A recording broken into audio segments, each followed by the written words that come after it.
La hora del tax. ¿Qué tal, Pedro? ¿Cómo estás?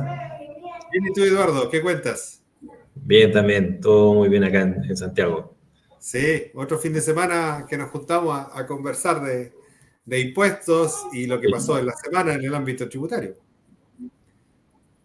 sí, en realidad no para de haber noticias, aunque a veces hay semanas que son más intensas desde el punto de vista de la contingencia tributaria, pero yo creo que siempre se puede hablar de algo. Es que siempre, es decir, en realidad todos estamos trabajando, los que trabajamos en esto sabemos que siempre hay una serie de dudas, consultas que queremos aclarar. Entonces, si no hay este tema de la reforma tributaria que se está conversando, están saliendo oficios de impuesto interno, unos muy interesantes.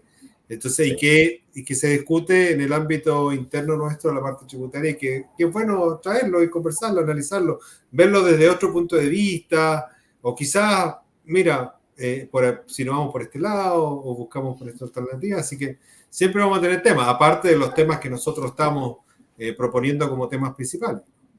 sí, es verdad. De hecho, si uno pudiera revisar en qué ha avanzado el pacto fiscal, en verdad no hay muchas noticias. Siguen las especulaciones porque este acuerdo que se firmó, en verdad, tiene algunos contenidos específicos que se supone que debieran cumplirse, pero también hay ideas un poco vagas que de cualquier manera siempre va a depender de la votación final en el Congreso, así que tampoco es posible, digamos, tratar de ir amarrando la discusión a partir de este acuerdo. Así que hay harto espacio todavía y eso significa esta incertidumbre. Lo que sí, yo creo que están tratando en este proceso legislativo, incorporar otros temas que han surgido en esta última semana, ¿cierto? El cierre de la siderúrgica, el tema de la permisología. Entonces, quizás, ojalá, quizás se aproveche este impulso y se puedan mejorar hartos problemas que están teniendo empresas a la hora de invertir, no solamente desde el punto de vista tributario, sino que también ambiental, administrativo, municipal, etcétera. Es complicado.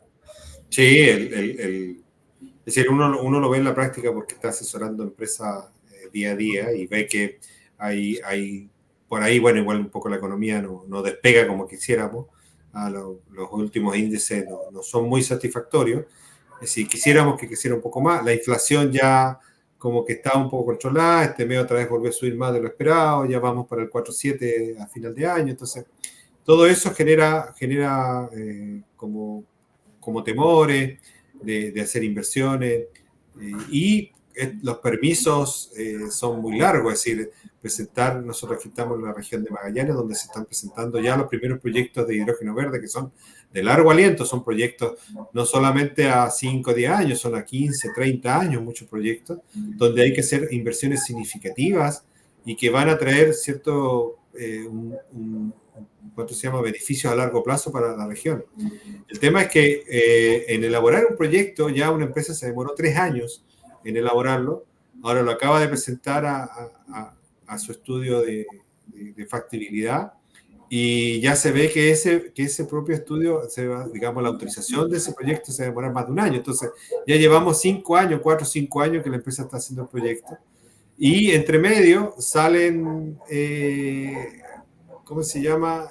Otros permisos que hay que hacer en forma sectorial. Es decir, no solamente el tema de impacto ambiental, sino que si yo quiero construir un puerto, tengo que conseguir la concesión marítima, tengo que pedirle permiso tengo que intervenir a vialidad, tengo permiso a vialidad. Es decir, hay una serie de permisos para hacer un proyecto que en realidad son eternos. Entonces, ese es un tema que hay que abordar, que hay que trabajar, que supuestamente el gobierno iba a presentar un proyecto de ley o que está en discusión y que no ha salido.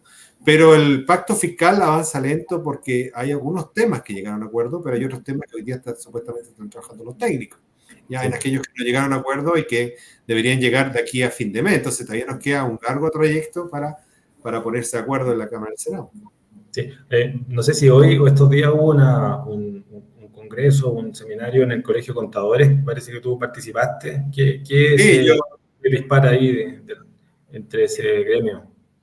Sí, mira, ayer fue el foro, un foro que convocó, entre otros, el Colegio de Contadores. Había muy buenos panelistas, ya personas expertas Soledad Carrecabarren, Cristian Asté, Juan Pizarro, que es nuestro presidente de la Comisión Tributaria, que también él hizo un aporte más o menos significativo, que es lo que hemos conversado respecto de la estimación de evasión y elusión, ¿ya? Que son temas que en realidad son relevantes para ver dónde estamos, ¿ya? Otro de los puntos que ha trabajado harto Juan Pizarro es el tema de la informalidad, ¿ya? De esta economía que es informal y que en realidad no se menciona algo en el pacto, pero no hay medidas, ¿ya? Y en cierta forma eso no ha sido atacado. Y él, dentro de lo que menciona en la charla que hace, indica que quizá porque él hace una comparación entre varios países y la forma de medir la evasión. Países que más o menos tenemos las mismas cargas tributarias, ¿ya? Él menciona Australia, y otros países, creo que es Canadá, no me acuerdo en este momento, y ellos tienen una muy baja evasión en impuesto a la renta, ¿ya? Entonces, en comparación con Chile, que la estimación que presentó el Servicio de Impuesto Interno era un 51%. Entonces, él también analiza por ahí el comercio informal y nosotros tenemos casi el doble de ellos en cuanto a comercio informal. Entonces, dice, mira, por ahí podría estar esta evasión, que tampoco es exacta porque no están los datos, y por ahí hace una suerte de paralelo y dice, mira, quizás la evasión no está en los grandes grupos económicos y esta evasión en renta que estamos midiendo está en esta economía informal. Bueno, y de ahí, bueno, estuvieron hablando cada uno en su área y en realidad es un aporte principalmente a lo que se está conversando en el Parlamento. Sí, yo creo que la gran conclusión es que el informe lapidario de Jorat no tiene un sustento objetivo, y por lo tanto es altamente cuestionable, lo que no significa desconocer las conductas erosivas y evasivas que todos los países lo tienen, y por lo tanto sería iluso ser tan ingenuo y estimar que no las hay, y por lo tanto hay harto trabajo que hacer en la mejora legislativa, pero también quizás el reforzar, poner la atención en controlar el comercio clandestino y la informalidad es, yo diría, súper necesario en compensación al interés de buena parte de los contribuyentes de no querer aumentar los impuestos. Entonces, si el camino es no subir los impuestos, bueno, en compensación hay que hacerse cargo, y ahí yo creo que la comunidad tiene que hacer un trabajo en demostrar la necesidad de corregir y hacerse cargo del comercio informal y la actividad clandestina que no está siendo tributada como corresponde. Eso sumado, ¿cierto?, a una mejora y una eficiencia en el gasto público, ¿no? Así que yo creo que hay un interés de los gremios, de los contribuyentes en darle insumos al Estado para que mejore esa parte en compensación a una alza de impuestos. Así que veamos cómo termina la norma. Sí, yo creo que, bueno, para terminar un poco con este tema, yo creo que es una tremenda oportunidad que tenemos como país de poder medir bien la evasión, ¿ya? Porque ya los números que presentó el Servicio de Impuesto Interno, que elaboró Michel Llorat, están siendo cuestionados, principalmente por el Colegio Contador y algunos gremios, y le piden, como le están pidiendo a Maduro, las actas. Entonces, ¿cómo midieron la evasión en este caso? Y esa información no ha llegado, entonces empiezan también los cuestionamientos, empiezan a decir, bueno, ¿es real o no la estimación que está entregando el Servicio de Impuesto Interno? Entonces es una oportunidad de tomar otros modelos, porque en realidad en otro lado lo hacen, hacerlo bien y decir, mira, en realidad esto es producto de tal cosa y vamos a atacarlo, ¿ya? Mira, ¿sabe qué? En realidad la evasión está por el lado de que los empresarios hacen figuras distintas para evadir el impuesto a la renta personal. Ya, listo, pero ya lo sabemos. Sabemos que es por ahí y por ahí lo atacamos. Y eso tampoco, hoy día estamos dando palos de ciego, y cuando uno da palos de ciego no sabe si hace algo, está bien o está mal. Así que bueno, hay que tomarlo, hay que seguir avanzando y ojalá esto se mejore. Bien, oye, aprovechemos de comentar un oficio. Voy a compartir mi pantalla, ahora estamos más tecnológicos, porque lo que suele ocurrir en el mundo tributario, ¿cierto?, es que como el Servicio de Impuesto Interno tiene la facultad de interpretar la normativa, suelen publicarse oficios, pero quizás demora un tiempo en que la comunidad profesional se interiorice del impacto del criterio que se está aplicando, ¿cierto? Son como Claro. especie de bombas, no sé cómo llamarla, que tiene el efecto tardío. Y este es uno, el oficio 1251, no sé si lo alcanzan a ver, que se publicó el 19 Sí, está ahí con letras grandes. Está, de junio, claro, que es hay un que bajarlo un poquito oficio, para que se alcance a ver. sí, que es un oficio que en algún grado relevante Ahí está bien. está complicando la recuperación del 27 bis. Nosotros ya habíamos visto, ¿cierto?, un problema en el 27 bis tratándose de las personas naturales que invertían en TFL2. Aquí, por la vía de una interpretación, el servicio restringió el acceso al 27 bis para los empresarios individuales. Esperamos que ese criterio se pueda corregir.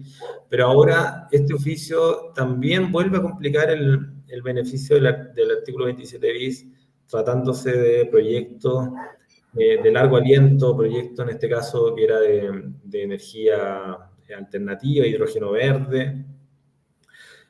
El problema fue, ¿cierto?, que cuando uno realiza proyectos y construye activo fijo, esa construcción siempre va vinculada con servicios de ingeniería, específicamente aquí como se le denominan, ingeniería conceptual, ¿cierto?, que son los estudios, no solamente el movimiento de terrenos y de tierra, sino que también ingeniería que estudia, bueno, dónde construir, en qué calidad.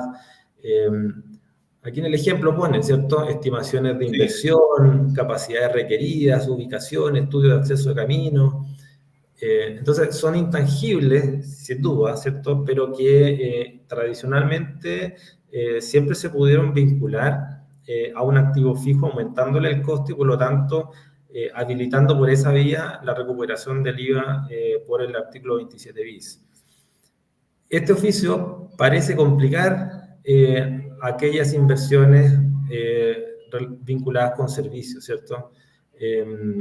Y marca, según algunos, por lo que se ha comentado en los medios, significaría un cambio de criterio solapado que complica la recuperación efectiva del 27 bis. Entonces, no sé si lo pudiste mirar, porque es interesante primero responder si hay un cambio de criterio, en el sentido de que ahora los servicios quedan mucho más restringidos y quedan fuera una serie de servicios vinculados a inversiones, pero por otro también la pregunta es, bueno, ¿será necesario corregir esta normativa? Porque no se sustenta tener que estar discriminando servicios, porque de alguna manera siempre se van a vincular a proyectos de inversión y concretamente a activo fijo, y por lo tanto yo creo que en mi opinión queda una incertidumbre, no solamente respecto de las inversiones que ya se están haciendo y que eventualmente ya recuperaron el IVA, pero también con otros proyectos que estaban considerando la incorporación o la recuperación del 27 bis mediante el criterio histórico, diría. sí, mira, en realidad el criterio, bueno, la pregunta que le hace el contribuyente o en este caso un asesor, le preguntan al servicio si ciertos gastos de servicios ya iniciales que ellos están realizando forman parte del costo del activo fijo para efectos de pedir la devolución del 27 bis, ¿ya? Entonces, esta es una empresa que está haciendo un proyecto en hidrógeno verde, me imagino que aquí en la región de Magallanes, porque no se menciona, pero, y son costos iniciales principalmente, y ahí claramente el oficio lo señala, respecto de que son gastos en forma preliminar y gruesa, de algún Sí. aspecto relevante del proyecto, como lo son, y aquí menciona capacidades requeridas para la instalación, equipo, disposición, ubicaciones, diagrama de flujo, etcétera. ¿Sí? Todo lo que es iniciar un proyecto. Esto lo podríamos asimilar como también los proyectos de arquitectura que se realizan, etcétera. Y el servicio le dice, no, mira, en realidad todos estos gastos iniciales, digamos, todos estos desembolsos iniciales, yo no los considero como activo fijo, sino que los considero como gasto de organización y puesta en marcha. incluso le indica ahí que tiene que ir a la circular, que nosotros lo conversamos en un capítulo anterior, de los gastos necesarios, y tenéis que irte específicamente al artículo 31, número 9, donde están los gastos de organización y puesta en marcha, y por lo tanto, si es un gasto, no es un activo, y si es un activo, si no es un activo, no se puede recuperar el 27 mes. Entonces, yo creo que aquí hay que tener claro de qué se puede considerar como un activo o no. Yo creo que, y ahí el servicio siempre ha sido, por lo menos no he visto cambio de criterio en ese sentido. Ellos dicen, mira, como esa definición no se encuentra en las normas de la ley de la renta o tampoco en otras disposiciones tributarias, me voy a la interpretación que ha hecho de esto las normas contables. En este caso, antiguamente se iba a los principios contables y ahí se definía que se consideraba como parte del activo fijo de un inmueble, ¿ya? O en este caso la construcción de un proyecto que se está realizando. Y entonces ahora yo creo que supletoriamente deberíamos ir a las normas de información financiera para determinar si estos desembolsos iniciales que se realizan para el estudio de un proyecto se pueden considerar como para formar parte del costo del activo.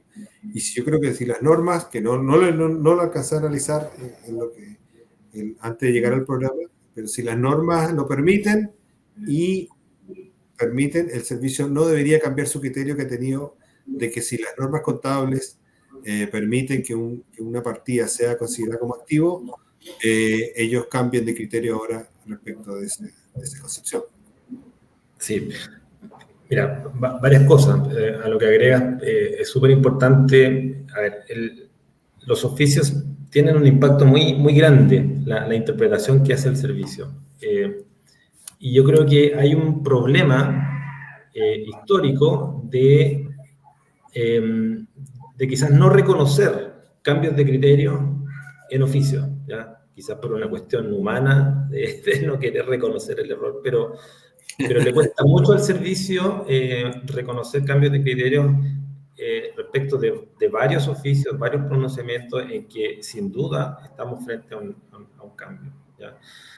Eso ayudaría mucho. Bueno, el reconocer también tiene un problema, porque eso debiera conducir a la emisión de una circular, ¿cierto? Con todo el proceso de consulta pública que tiene. Claro. Pudiera querer aprovecharse, no lo quiero decir, pero quizás espero que no se esté utilizando esa vía, recurrir a oficios y no a circular para evitarse todo este proceso y implícitamente establecer un cambio de criterio. Entonces, eso debiera mejorar por una cuestión de certeza jurídica, porque indudablemente esto tiene un problema. Claro, la conclusión aquí de este oficio dice que no dice que no, pero tampoco dice que sí, dice sin perjuicio que una cuestión de hecho que se entrega en la etapa de fiscalización.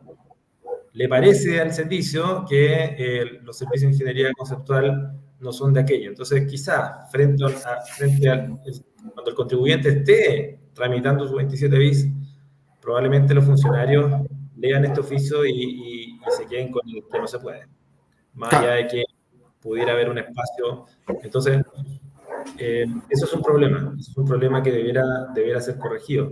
Lo segundo es súper importante lo que mencionas, porque también el servicio ha tenido la tradición de decir que no se mete con la norma contable, ¿cierto? De que no está dentro de la esfera de sus competencias y por lo tanto no se puede pronunciar respecto de eso. Pero lo cierto es que el análisis tributario y la tributación misma se sustenta necesariamente sobre la realidad contable que de alguna manera, en buena parte, está regulando las normas contables, ¿cierto? Por lo tanto, es imposible no hacerse cargo de la regulación contable para efectos de poder aplicar el tratamiento tributario que corresponda. Y ahí yo creo que hay un error en el sentido de que el servicio no quiera meterse a mirar qué es lo que dice la normativa contable para a partir de ahí aplicar la tributación. Incluso si, a ver, esta función de interpretación, para interpretar una norma tributaria, una norma legal tributaria, uno tiene que ir a las normas de interpretación que están en el Código Civil, ¿cierto? Y entre otras herramientas de interpretación, la ley dice que uno tiene que ir a buscar las palabras técnicas. ¿Ah? Y por lo tanto, en una interpretación correcta de una ley tributaria, uno debiera necesariamente, para aclarar el sentido de lo que se está tratando de regular en la ley, ir a buscar qué es lo que dice la norma contable. Por lo tanto, haciendo un camino muy sencillo, si efectivamente este tipo de servicios de ingeniería conceptual, desde el punto de vista de las normas contables, se considera como parte del costo o de la inversión de un activo fijo, o sea, yo veo que la consecuencia natural es que uno debiera incorporarlo y por lo tanto debiera recuperarse el 27 bis por esa vía, ¿ya? Si existe alguna idea de tratar de restringirlo, por todo el efecto económico que tiene, que el fisco esté devolviendo el 27 bis, yo creo que sería un problema muy grave. Entonces, yo creo que tradicionalmente le han tenido miedo a la norma contable, pero forma parte de los elementos que uno tiene que tener a la hora de interpretar y aplicar bien la legislación tributaria. Sí, yo creo que aquí hay que separar de cierta forma este elemento de ingeniería conceptual. Por ejemplo, si yo pretendo realizar un proyecto, ¿ya? Y encargo este proyecto de ingeniería conceptual a una empresa. Le digo, mira, ¿sabes qué? Yo quiero desarrollar el siguiente proyecto, pero quiero saber cuánto cuesta, cuánto voy a necesitar de recursos. Y ellos le encargo el proyecto, ellos lo realizan, y luego de un tiempo yo desarrollo el proyecto, yo creo que ahí no se consideraría como parte de un activo fijo, ¿ya? Pero si yo ya tengo la decisión tomada de desarrollar este proyecto y como institución lo voy a ejecutar, y este proyecto de ingeniería conceptual forma parte de ese proyecto que yo voy a desarrollar, yo creo que ahí yo lo consideraría como parte del activo fijo de este proyecto, ¿ah? Yo haría esa distinción, porque muchas veces uno como empresa va a hacer inversiones, pero no sabe cuánto va a ser el costo y encarga un proyecto para hacerlo y después uno decide si lo hace o no lo hace. Yo creo que ahí, en ese caso, quizás podría ser que forme parte de un gasto de realización de puesta en marcha o un gasto de investigación, no sé. Pero no cuando yo ya tengo la decisión tomada de que voy a hacer el proyecto y no hablo de que el gerente conversó con su señora en su casa y dice, vamos a hacer este proyecto. No, estamos hablando de empresas grandes donde la decisión se toma a través de un directorio independiente, donde hay actas de directorio, etc. ¿Ya? Sí, sí. No sé si comparte lo que yo estoy... Sí, podría tener sustento, pero también yo pienso en muchos proyectos que empiezan con mucha energía, incurren en inversiones en servicios, estudios, ingeniería, y por X razón, ¿cierto?, suspenden el inicio de la construcción de las obras y queda un remanente muy antiguo, ¿cierto?, que contablemente incluso puede incorporarse en el activo fijo. Entonces, igual uno podría hacer el link quizás y decir, mira, en verdad, lo importante más allá de la temporalidad es que ese servicio o esa ingeniería debe formar parte del activo fijo porque así lo ordena al menos la normativa contable. Está vinculado a ese activo fijo, ¿cierto? Y es una cuestión que es de hecho, pero lo importante es que esté vinculado. Si uno ve este oficio, yo destaco esta parte porque dice, mira, que este servicio de ingeniería conceptual constituiría propiamente un gasto de organización y puesta en marcha. Hasta ahí parece correcto, porque sí, los servicios son, pero este concepto de organización y puesta en marcha es un concepto desde el punto de vista de la ley de la renta, ¿cierto? Por lo tanto, nada impide que yo aplicándole un tratamiento de gasto de organización puesta en marcha desde el punto del IVA, yo deba reconocer otro efecto, ¿cierto? En la medida de que ese gasto de organización puesta en marcha se vincule directamente con un activo fijo. La norma del artículo 27 es una norma muy física, muy material, eso no cabe duda. Y incluso ahora con la última modificación en los contratos de construcción por obra, se mejoró en el sentido de que uno puede ir recuperando el IVA por los estados de pago, ¿cierto? En la medida de que el fierro esté instalado, ¿cierto? Ya. Entonces, eso no tiene discusión. Lo que pasa es que de la mano con ese fierro, ¿cierto? Hay servicios que incluso son anteriores a la instalación, pero lo importante es que esté vinculado. Entonces, el servicio pone acá, para explicar por qué no forma parte del activo fijo, dice que no incide como elemento permanente en la adquisición o construcción de la referida planta. Mira, suena bonito, pero a mí no me explica por qué no incide y como elemento permanente. Pero yo creo que obviamente que incide, porque en el fondo ese servicio probablemente me dijo que tenía que poner el fierro 4 metros más abajo porque había una roca, ¿cierto? Y por lo tanto incide en el activo y naturalmente queda como un elemento permanente. Entonces, esa explicación, que tampoco es nueva en los oficios, que a veces tratan de ser muy retóricos, pero en el fondo no explican la realidad y se alejan un poco de los fines de estos informes, de los fines de estos servicios de ingeniería, que sin duda se vinculan y en forma permanente e inciden en el activo fijo. Sí, mira, a mí conversando este tema se me viene a la mente un oficio que hubo hace un tiempo atrás, pero respecto a los servicios de arquitectura, ¿ya? En ese tiempo donde una empresa, cuando había una definición distinta de servicios, ¿ya? No la que tenemos actualmente, porque antiguamente hacía alusión al artículo 20, número 3, 4 y 5 de la ley de la renta. Entonces, tengo una empresa que se dedica, que es una constructora que aparte de eso prestaba servicio de arquitectura. Entonces, una empresa le encarga el servicio de arquitectura, y ese tiempo era un servicio, por lo tanto, no estaba clasificado en el 23 número 4 y quedaba en el 20 número 5, por lo tanto era exento de IVA. Pero en el oficio de impuesto interno dice, pero ¿sabe qué? Pero si usted mismo después se encarga de hacer el proyecto de construcción, todo lo que usted hizo es un solo proyecto, ¿ya? Por lo tanto, ese servicio de arquitectura que hizo usted inicialmente queda afecto a IVA. Entonces, bueno, en el servicio ahí se encarga de unir todo y dejar todo junto para grabar con IVA ese servicio que si lo hubiese prestado otra entidad quedaba exento de IVA. Bueno, estamos hablando, y ya lo vuelvo a reiterar, de la antigua norma, porque hoy día no podría ser, porque una sociedad de profesionales no podría construir un edificio. Por lo tanto, si lo hace una empresa constructora, eso queda afecto a IVA, por la nueva definición del servicio.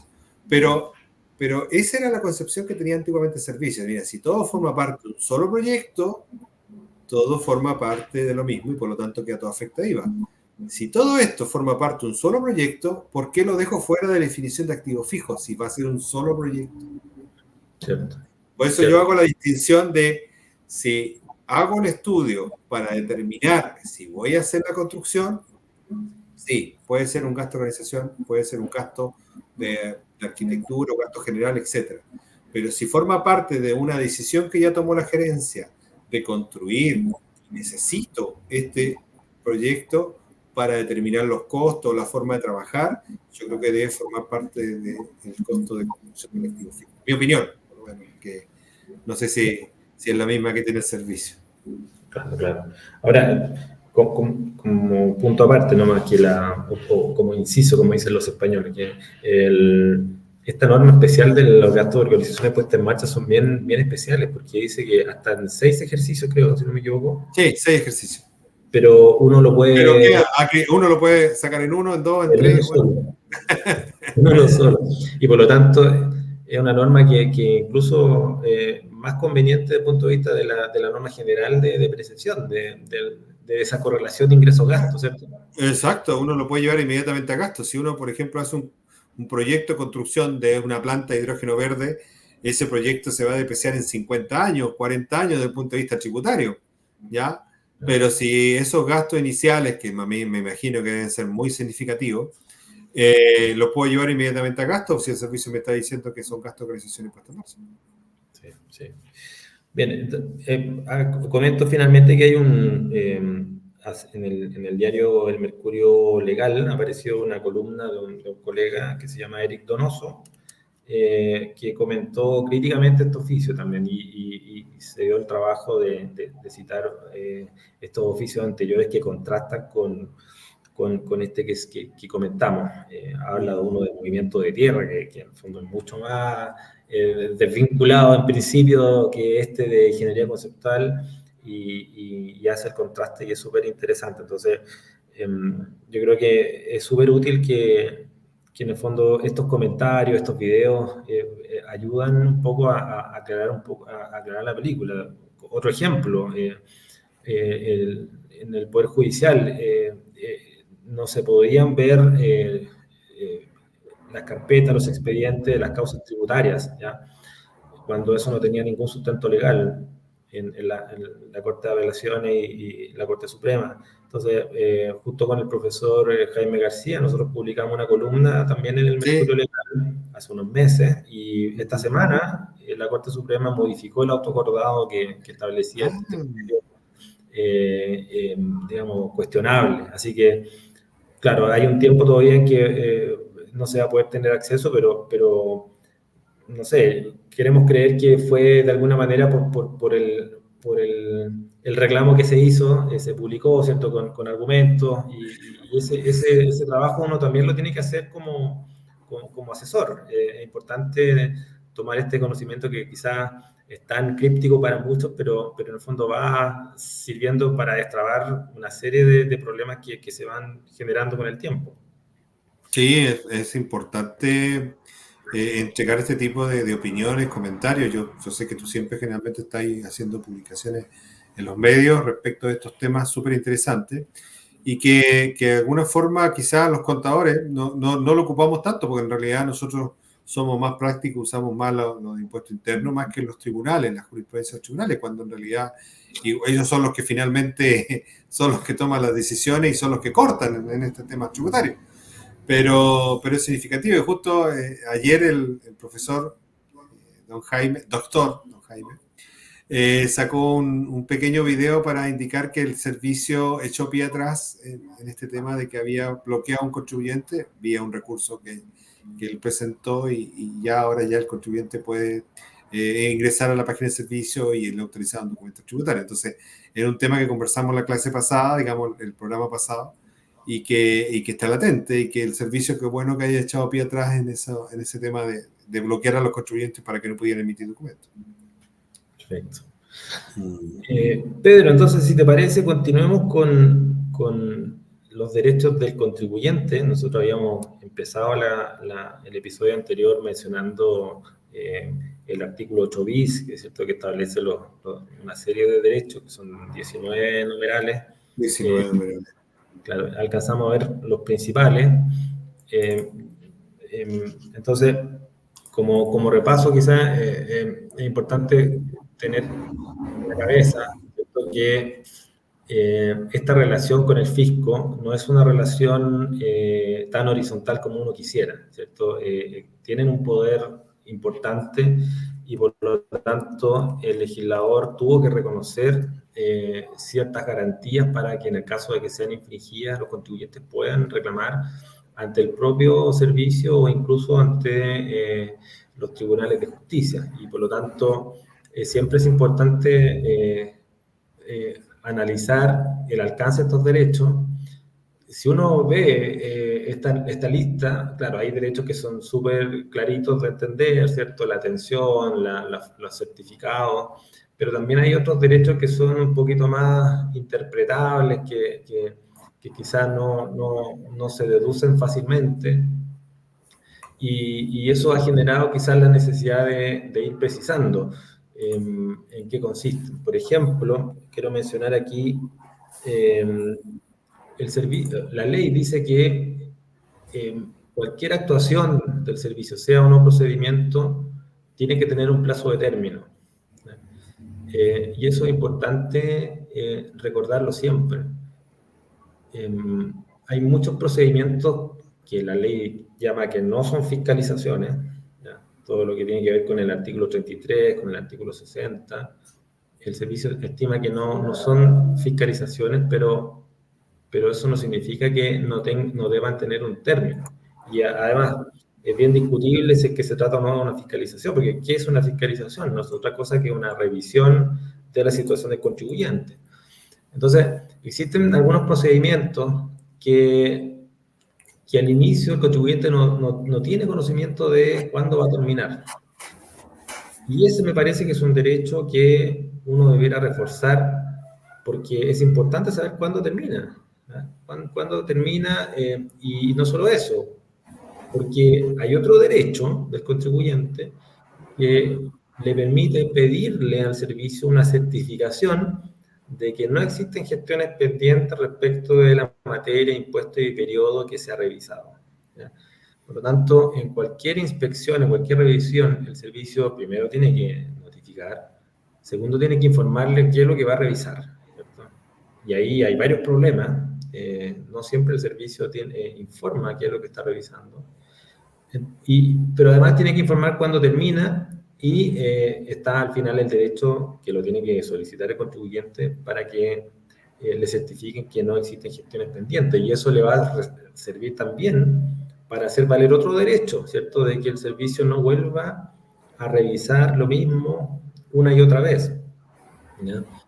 Y esta norma del número 5, ¿cierto? Que dice que el servicio no puede volver a iniciar un mismo procedimiento de fiscalización, ¿ya? Y explica la ley qué se entiende por fiscalización. Entonces, dice que es lo que se haya revisado en una citación, pero también en otros procedimientos que no sean citación. Ahí uno podría hablar de un requerimiento antecedente, el artículo 59, Claro. Estas revisiones colaborativas del 33, del 60, en la medida, ¿cierto?, que termine con una rectificación, con un giro, con una liquidación, una resolución, o bien, y aquí está la palabra mágica, una certificación que acepte los hechos o partidas objeto de la revisión. Por eso es importante que cuando estamos frente a una fiscalización que no es una citación, uno trate de recordar que la ley le garantiza al contribuyente conocer el término de ese procedimiento, y además tiene el derecho de pedir una certificación de que no existen gestiones pendientes. Porque una vez que se emita, uno podría hacer valer esta norma que le impide al servicio volver a revisar. Entre otras cosas. Sí, bueno, complementando un poco lo que tú indicas, generalmente por regla general cuando uno hace una petición administrativa al servicio y hace la revisión previa de los antecedentes y estos están de acuerdo a lo que ellos más o menos estiman que corresponde, te indican el plazo que ellos se van a tomar para revisar los antecedentes, ¿ya? Aunque a uno a veces no le gusta el plazo que te dan, pero es el plazo que ellos por lo menos te están indicando. Así, por ejemplo, una rectificación de un formulario 22 por regla general son 4 meses. Ya una petición administrativa para la certificación de, no sé, unas facturas emitidas, 2 meses. Aunque uno entiende que en realidad no se deberían tomar tanto tiempo, pero en realidad uno tampoco sabe las cargas de trabajo que tiene cada uno de los funcionarios dentro del servicio de impuesto interno, pero por lo menos uno ya tiene la certeza que en ese plazo te van a revisar o te van a entregar la respuesta al requerimiento, etc. Y es súper importante este tema que tú indicas de que te certifiquen de que tú aportaste todos los antecedentes en el proceso de fiscalización, porque ahí ellos empiezan a correr los plazos que ellos igual tienen. Ya el servicio no puede ser eterno la fiscalización del servicio, hay ciertos procedimientos que tienen un plazo determinado y por lo tanto ellos tienen que pronunciarse en ese plazo, si no, no se pueden volver a revisar los mismos antecedentes, ¿ya? Y Claro. otro de los derechos que yo también, que en realidad igual cae como de perogrullo, pero está reflejado, es que no te vuelvan a solicitar antecedentes que ya tú ya has presentado al servicio, porque en realidad hoy día con el expediente electrónico tú presentas, no sé, un contrato de arriendo legalizado ante notario con fecha, no sé, 15 de agosto del 2024. Lo sube al expediente electrónico y ese documento ya pasa a formar parte del servicio. Y si en otro proceso de fiscalización te vuelven a pedir ese mismo contrato, tú le puedes indicar, no, si ese está en el expediente tanto, en fecha tanto, y con eso te eximes de presentarlo. Entonces, Claro, claro, ahí, eso ahí ya... quizás lo clave es que cuando se pide un antecedente que ya se acompañó en la respuesta o en el documento que se aportan, indicar, digamos, idealmente el número, el ID, ¿cierto? ¿Dónde El está? expediente, claro, sí. ¿Qué número de expediente está? Claro, porque tampoco sería correcto quizás decir, mira, ya se acompañó, sino que Claro. también uno tiene, porque o sea, el sistema informático es súper complejo y también uno tiene que facilitarle la pega al funcionario a decirle, mira, por allá llegue, ¿cierto? Sí, vamos a ver, porque cada uno tiene su forma de trabajar también. No, si eso ya se aportó, listo. Hay Sí, que entrar a bucear. sí. Claro, y lo otro es que la ley garantiza que las actuaciones del servicio, cualquiera sea, o sea, un trámite, una fiscalización, la revisión de una citación, una solicitud de devolución de impuestos, se tiene que hacer sin dilaciones, dice la ley. Mm, O sea, em, cuando se demora mucho, al final se desvirtúa el objetivo de una solicitud de devolución de impuestos, por ejemplo. En el caso de los exportadores, ¿cierto? Hay muchas empresas que tienen que su capital de trabajo es justamente el IVA que se recupera, por lo tanto, cuando no ah, se demora, al final está actuando el servicio entorpeciendo la actividad económica.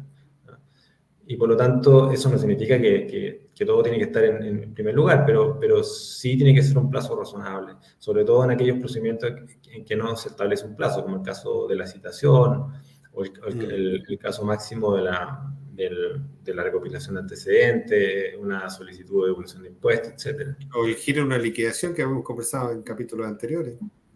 Claro, claro, efectivamente. Entonces, bueno, tener certeza que los actos son aquellos previstos en la ley, eso tiene que ver un poco con el principio de buena fe, ¿cierto? Que se tiene que Ese reconocer. es el último principio, que el número 19. No, Se claro, presume que el contribuyente actúa de buena fe. claro, que las actuaciones del servicio no afecten el normal desarrollo de las operaciones o actividades económicas, ¿cierto?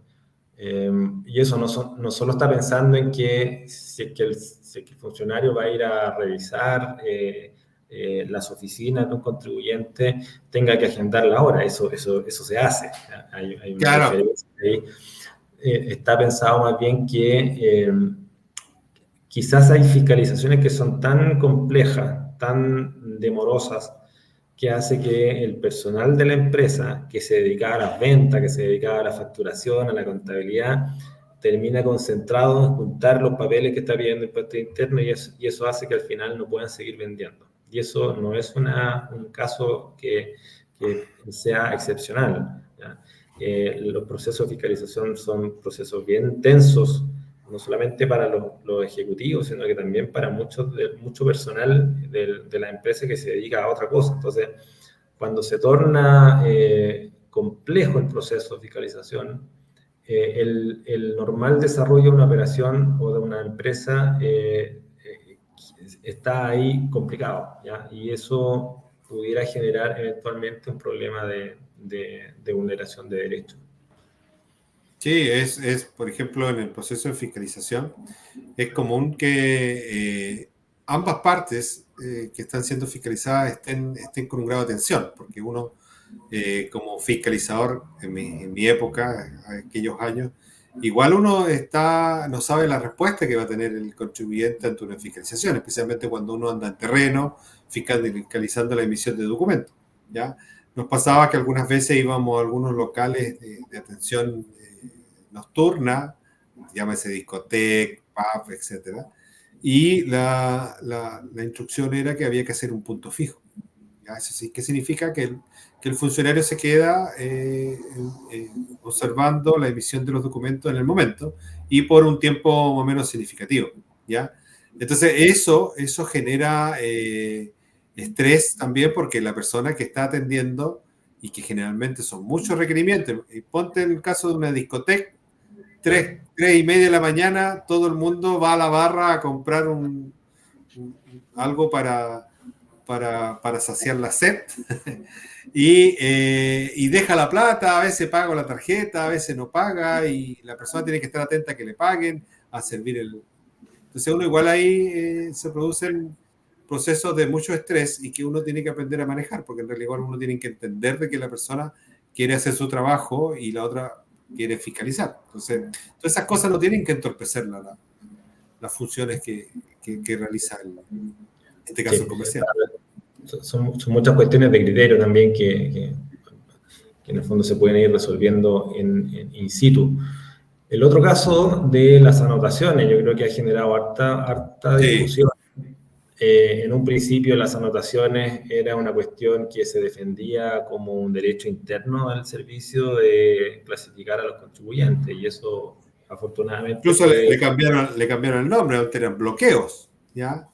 Derechamente se llamaban bloqueos, bloqueo causal 42, la 45, etcétera, que eran las más comunes. 42 es no dar cumplimiento a la notificación, la 45 no ubicado en el domicilio, la 50 representante término de giro, o la bloqueo que era, mira, la que era más complicada era cuando te bloqueaban por ser representante legal de una empresa que no dio cumplimiento a una presentación o una notificación de servicio.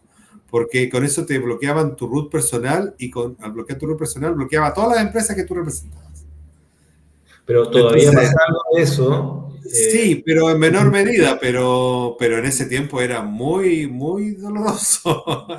Yo he visto impugnaciones de personas que no pueden constituir otra sociedad porque la sociedad de la que eran socio o representante legal tienen deudas o tienen incumplimiento.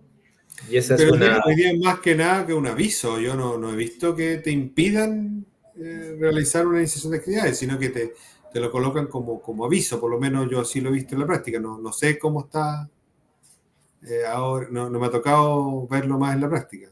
Sí, yo me he enterado de dos casos en que le impiden, digamos, iniciar actividades. Wow. Y eso ha sido No, impugnado a través de un recurso de resguardo. Y ese es un bloqueo, digamos, completamente ilegal, ¿cierto? Bueno, claro, las anotaciones, buen dato histórico, viste tú, tuvo que cambiar de nombre, imagínate. Entonces ahora se llama anotación, anotaciones. que también tiene un sesgo negativo, porque uno lo remonta al Sí, colegio y como... claro, primero se llamaban anotaciones negativas, ahora se llaman anotaciones nomás. Anotaciones, claro. Entonces, ahora se le reconoció el derecho al servicio a que establezca sus anotaciones, sus códigos, ¿cierto? Eso no tiene inconveniente en la medida de que el contribuyente pueda ver desde su página del servicio esas anotaciones. Yo no sé si se entera de todas. De la amplitud de la norma pareciera ser que tiene que informarse todo, pero no tengo conocimiento de que existan otras anotaciones que son quizás más estratégicas o más reservadas que no se transmitan al contribuyente. Sí, es un tema delicado. Creo que lo hemos conversado, no sé, en capítulos anteriores, el que cómo se comunica el servicio con los contribuyentes, ¿ya? Por regla general, ahora uno ingresa a la página del servicio y si no tenías actualizado tu mail, te deja bloqueado, no te deja pasar hasta que tú actualizas tu mail. Nosotros como Colegio de Contadores protestamos varias veces y eso lo sacaban, volvía a los 10 días, lo sacaban. Hoy día quedó permanente. Así que hoy día ya hay que hacerlo, actualizarlo sí o sí, ¿ya? Pero eso implica que el servicio constantemente te está bombardeando con información, ¿ya? Te envía hoy próximamente, presenta tu declaración jurada, presenta tu declaración de renta, o no has emitido boleta en este último periodo. Te manda una serie de informaciones que que en realidad si fuera lo único que uno recibiera por mail sería fantástico, ¿ya? Pero cuando son las cosas significativas, cuando son las cosas importantes, ¿ya? Que es la notificación, por ejemplo, por mail de actuaciones del servicio, y uno registra su mail para que te notifiquen, la mayoría de los contribuyentes se confunde con información que manda el servicio, ¿ya? Entonces, una citación que es notificada por mail se entiende notificada el mismo día. Entonces, si el contribuyente confunde eso con un aviso cualquiera que te manda el servicio de que no presentaste tu declaración o que tenés que presentar una declaración jurada los próximos días, no puedes responder dentro de los plazos porque en realidad te diste cuenta tarde o no te diste cuenta.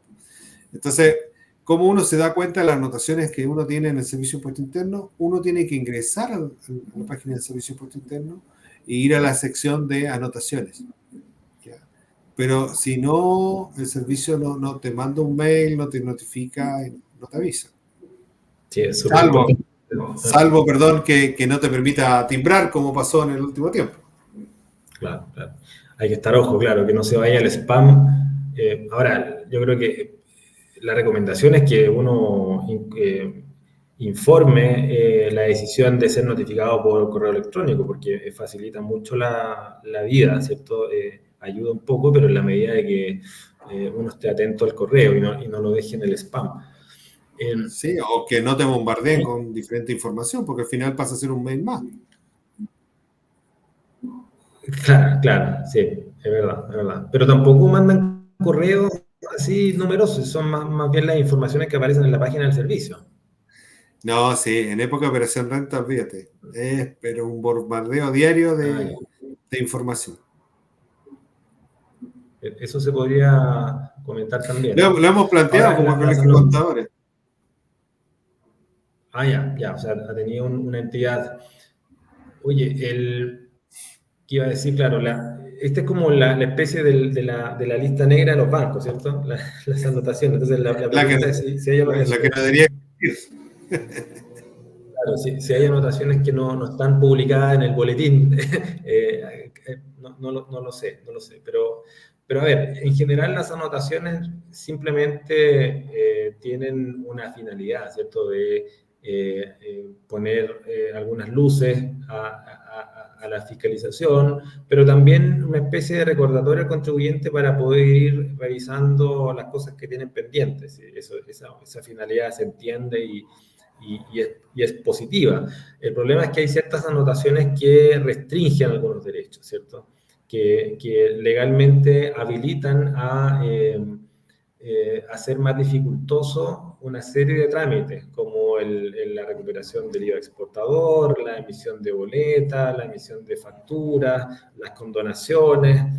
Y ahí, frente a ese tipo de anotaciones, ha existido alguna pelea judicial, ¿ya?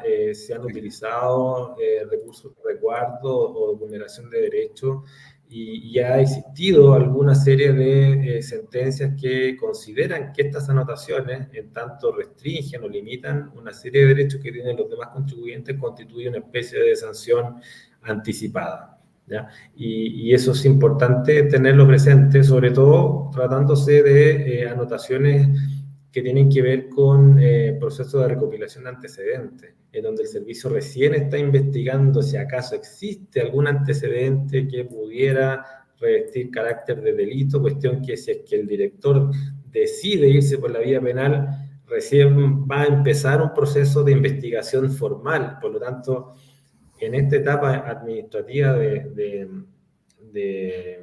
estudio, de recopilación de antecedentes, esta anotación, en tanto limite la posibilidad de pedir condonaciones o facilitar la recuperación oportuna de alguna franquicia, sin duda que es correcta la interpretación de estos jueces que lo consideran una sanción encubierta. Ya ha habido algunas peleas, ¿cierto?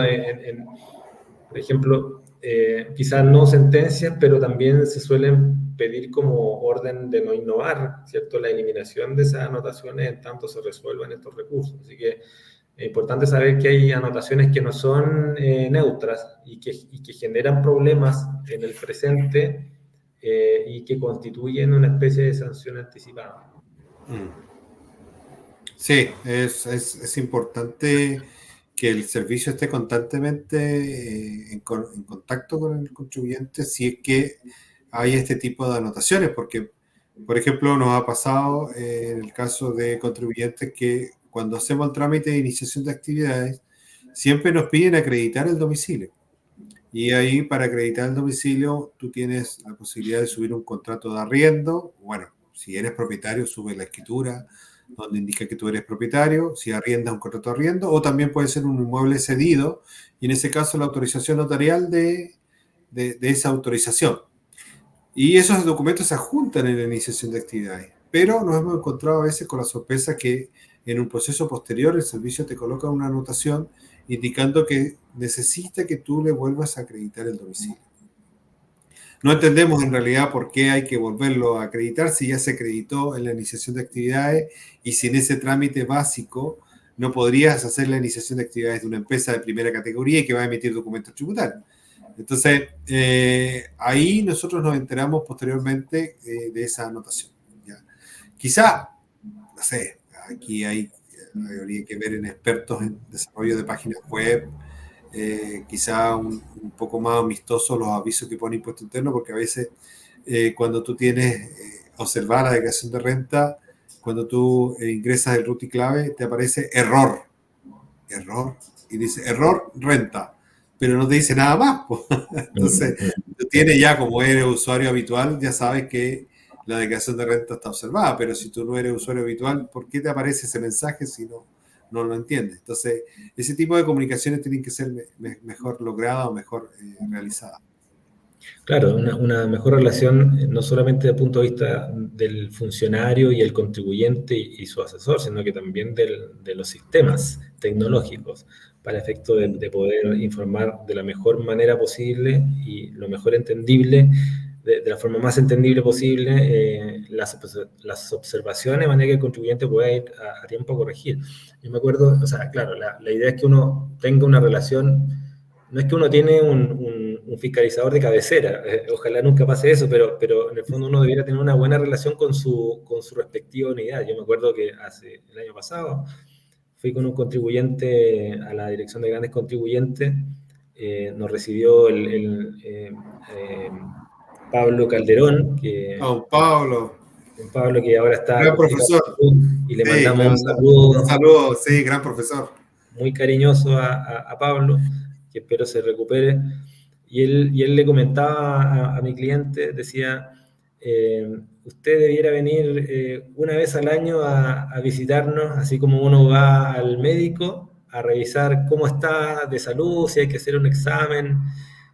A mí me pareció fantástica esa imagen porque, claro, debiera ser el ideal. Obviamente que no se dan las condiciones en unidades más chicas, regionales, y tampoco ese trato tan educado de Pero gerente que no está sí, Pablo. pero Pero en regionales interesante. más chicas, y en unidades se da. Yo tuve la suerte, el privilegio de trabajar en la unidad de Puerto Natales, que estamos ahí a un paso de las Torres del Paine, y nos tocaba incluso fiscalizar las Torres del Paine.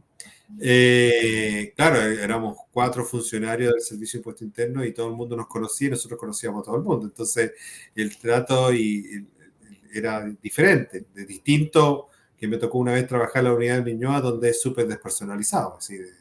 Ahí es producción nomás. Entonces, no, sí puede ser. Ahora, ¿hasta qué punto es bueno? ¿Hasta qué punto es malo? Yo como contribuyente quizás no me gustaría ir nunca al Servicio de Impuesto Interno. Ojalá nunca visitarlo. Claro, nunca ¿Ah? ser llamado. Claro.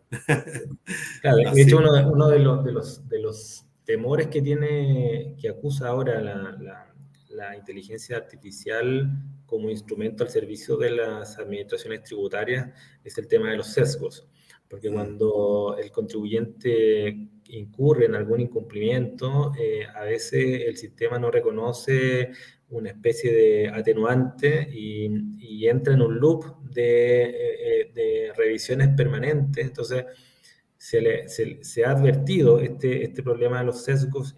Hay muchos sesgos, pero este es uno de ellos que en el fondo la idea es que no sea una relación una presión permanente la fiscalización, porque eso naturalmente que complica la vida de las empresas y de las personas. Sí, el tema del sesgo es el gran problema que tiene la inteligencia artificial. El año pasado yo asistí a unos congresos que organizó la Universidad de Chile respecto de la inteligencia artificial, el manejo de Big Data, etcétera. Y un experto hablaba, por ejemplo, de que el sesgo está dado no solamente por el tema en este caso, del programador que está detrás, sino que también por la raza, el color, etcétera, todo lo que se indica. Y dio como un ejemplo muy, muy jocoso, es decir, él decía, mira, tú abrió ChatGPT ahí delante de todo y dijo, mira, le dice, hola, ¿cuánto es 7 por 4? Y le responde 28. Y le dice, ¿estás seguro? Porque mi señora, lo estuvimos conversando el resultado, y mi señora dice que es 27. No, le dice, 7 por 4 es 28. Y le dice, te vuelvo a reiterar, mi señora dice que está equivocado. Entonces, ella dice que es 27. Y le responde, bueno, si tu señora dice que es 27, entonces es 27. Entonces tú quedas ahí diciendo, wow, ¿qué pasó? Bueno, y después dice, mira, cambiamos de género. Hola, le dice, ¿cuánto es 7 por 4? 28. Me dice que es raro, porque mi marido dice que es 27. No, tu marido está equivocado, es 28. Pero qué raro, ¿puedes volverlo a revisar? Porque en realidad mi marido sigue insistiendo que es 27. No, es 28. Y la máquina se quedó con el 28. Entonces, ¿cuál es la conclusión? Hasta las máquinas saben que no hay que pelear con la señora. Entonces, pero eso es un chiste, pero ese es el sesgo que tienen hoy día la inteligencia artificial, y si eso es llevado a los impuestos, puede ser complicado. Uno podría decir que esa respuesta, la primera, fue programada por un hombre, ¿cierto? Que buscaba siempre darle la razón a la mujer. Pero ese sesgo, no sé si lo programó para que respondiera eso en vivo. Estábamos ahí en el congreso que organizó la Universidad de Chile, pero esa fue la respuesta del ChatGPT. Está muy bueno, muy bueno. Muy bueno. Oye, Pedro, finalizando entonces los derechos del contribuyente, yo creo que siempre da para mucho, pero aquí yo preparé una diapositiva comentando qué es lo que puede hacer el contribuyente cuando existe una infracción, ¿ya? Aquí la ley habla de acción u omisión, ¿ya? Eso también es importante, no es que estas infracciones se dan solamente por hechos, digamos, cosas positivas en el sentido de una respuesta, sino que también la omisión, el silencio, puede constituir una infracción, ¿ya? Y ese es un principio que se utiliza también para los recursos de protección, son hechos u omisiones que pueden generar algunas de estas infracciones. Por ejemplo, el no responder oportunamente a una solicitud constituye una infracción en tanto es una omisión, ¿cierto? Que el servicio no tiene que hacer. Entonces, frente a cualquiera de estos hechos, y que no es necesario que lo haga un director regional, sino que también puede ser un funcionario, ¿cierto? El abogado del departamento jurídico, cualquier funcionario, digamos, sujeto a la supervisión del director regional o incluso una actuación del propio director regional, se puede reclamar, ¿ya? Se puede reclamar por alguno de estos recursos como una infracción al derecho del contribuyente. ¿Bien? Existen 3 caminos para poder impugnarlo, ¿ya? Yo aquí puse al final el recurso de protección porque siempre está abierta la posibilidad de que el contribuyente recurra a la protección, lo que significa que es un proceso que se judicializa directamente, se presenta ante la Corte de Apelación respectiva, hay un plazo de 30 días para hacer valer esta infracción. Pero la invitación está a que uno utilice los recursos especiales, que en este caso son estos dos. El primero, el recurso de recuerdo, y el segundo, la acción de vulneración de derechos, que más o menos es la misma lógica que existe en materia de recursos en contra de actos, liquidaciones o giros, ¿cierto? Que uno puede impugnar ante el mismo servicio o bien ante un juez tributario y aduanero. ¿Ya? El recurso de resguardo está hecho para ser presentado en contra del director regional, ¿cierto? En el fondo reclamando una actuación de un funcionario de su jurisdicción. También aplica contra el subdirector de fiscalización y el director de grandes contribuyentes, ¿ya? O bien se presenta ante el director nacional cuando se trata de infracciones del director regional, del subdirector de fiscalizaciones o el director de grandes contribuyentes, ¿ya?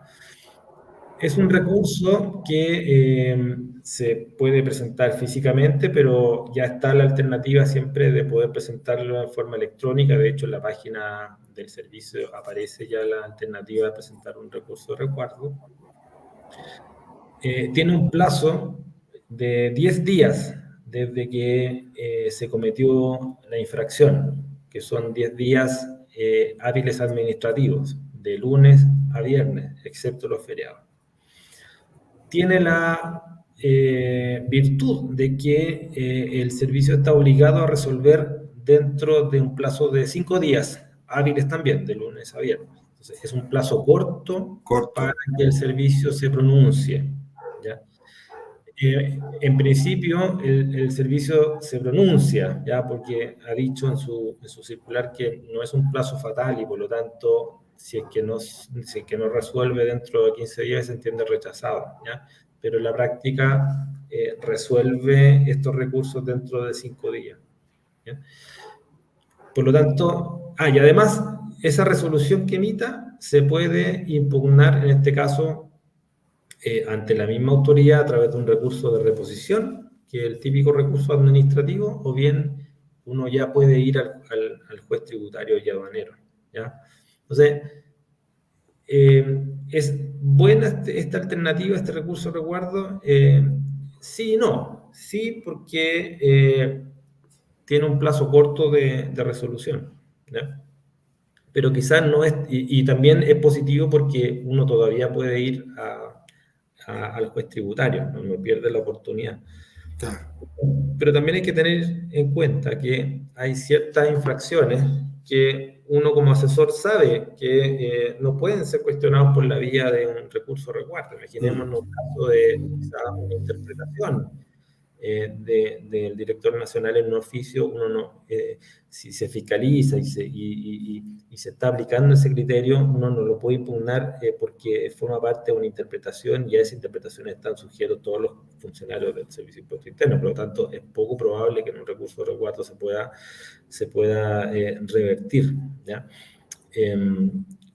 Pero si es que existe alguna infracción, digamos, que uno pueda, digamos, solucionar administrativamente, considerando ese plazo que es corto, sí es una alternativa positiva. De partida no necesita abogado. Lo que sí uno tiene que hacer una presentación aclarando los hechos, ¿cierto? Y siempre mencionando cuál es el derecho infringido, ¿ya? Tiene que ser un escrito más o menos lo más leguleyo posible, porque además lo va a resolver un resolutor, ¿cierto? Que sería en este caso un abogado. Claro. Porque el servicio tiene que emitir una resolución fundada, ¿cierto? Una resolución fundada haciéndose cargo de los cuestionamientos que se presentaron en el recurso. Entonces, hay que analizar si conviene o no. Uno también puede servirse de este recurso sabiendo que le va a ir mal, pero servirse en el sentido de que me interesa lo que aparezca en la resolución, porque a veces la infracción no es tan evidente y por lo tanto uno la denuncia en este recurso y en la resolución puede que se reconozca, ¿cierto? Que sí, efectivamente no se va a resolver porque tiene la anotación, por ejemplo, ¿no?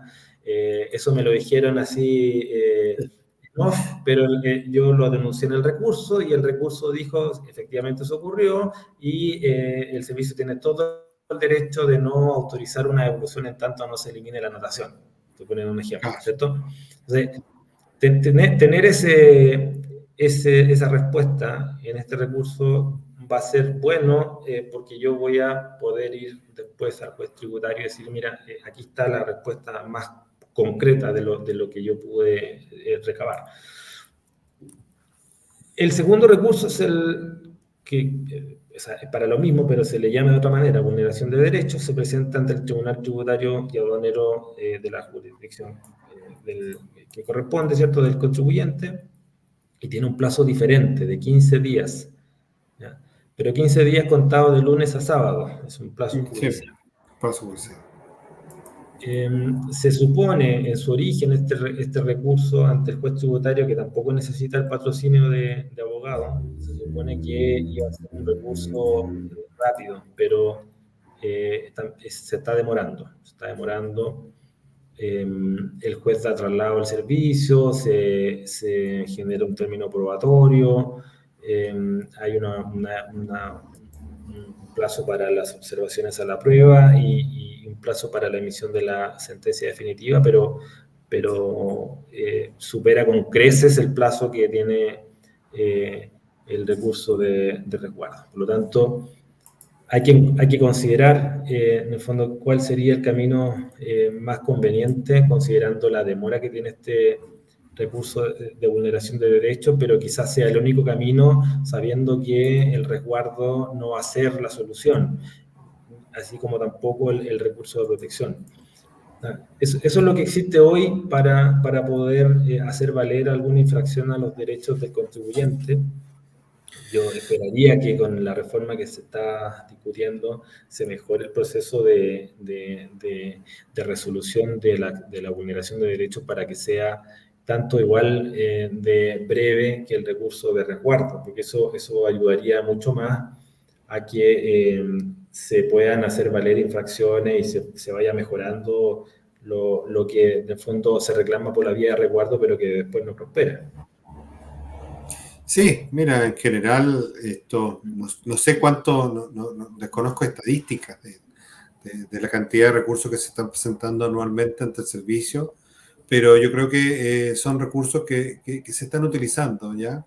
Que se están presentando, el recurso de protección, hemos visto no muchos, pero generalmente el que lo utiliza, antiguamente el servicio, me acuerdo yo, estamos hablando de hace muchos años atrás, era muy cuidadoso de que los contribuyentes no presentaran recursos de protección, es decir, era muy excepcional cuando aparecía un caso así, porque en realidad ya se habían agotado todas las instancias anteriores, entonces ya no había forma de que no lo pasaran a llevar sus derechos los contribuyentes. Pero también por el otro lado, perdona, también por el otro lado había muchos contribuyentes que tenían el temor de presentar estos recursos No, porque sí. les podían tomar mala. Sí, y hasta el día de hoy, por ejemplo, cuando uno va saliendo, no sé si te ha tocado ir a ti a la oficina presencial, a veces uno va saliendo y hay una encuestadora y dice, ¿le puedo hacer una encuesta de cómo fue su atención? Y así todo uno igual le cuesta. Ahora, la acción de vulneración de derecho, claro, debería ser un trámite más expedito. Yo estuve leyendo un poco en la página del TTA y da toda una línea de tiempo de cómo se va desarrollando y en realidad no es tan rápido. Es decir, hay varias instancias y cosas por hacer. Me apareció la modelo aquí en el programa. Son cosas que pasan cuando uno está grabando. Bien, yo creo que ya para no extender tanto el programa, podríamos invitar a la gente a que pueda hacer su consulta en YouTube. Yo creo que quedó un tema pendiente muy interesante, que es cómo mejorar el régimen ProPyme, pero también quizás implementar algún régimen especial para los independientes, para los autónomos, que se echen falta, sobre todo con los problemas que ha tenido el tema de la sociedad de profesionales y con la complejidad que tienen los contribuyentes para cumplir sus obligaciones. Así que yo puedo comprometerme a preparar algo sobre qué es lo que existe en el mundo para poder proponerlo en este programa y ver si es que se puede incorporar en la reforma que está en discusión. Sí, de todas maneras, es decir, yo creo que todo mejora el sistema actual que tenemos, porque en realidad siempre se dice, es decir, vamos a cambiar de sistema tributario porque en realidad vamos a simplificar y en la práctica después no es tan simple de realizar. Así que toda mejora al sistema siempre es bienvenida y ojalá que sean, ¿cómo se llama? compartida por las autoridades. Perfecto. Ya pues, don Pedro. Ya pues, Eduardo. Estamos en condiciones de dar por terminada la actividad, así que nos vemos en un próximo capítulo. Nos vemos la próxima semana. Un abrazo, que estén muy bien y saludos a todos. Ya, pues, si Dios quiere, nos vemos la próxima semana en un nuevo capítulo de La Hora del Tax. Ok.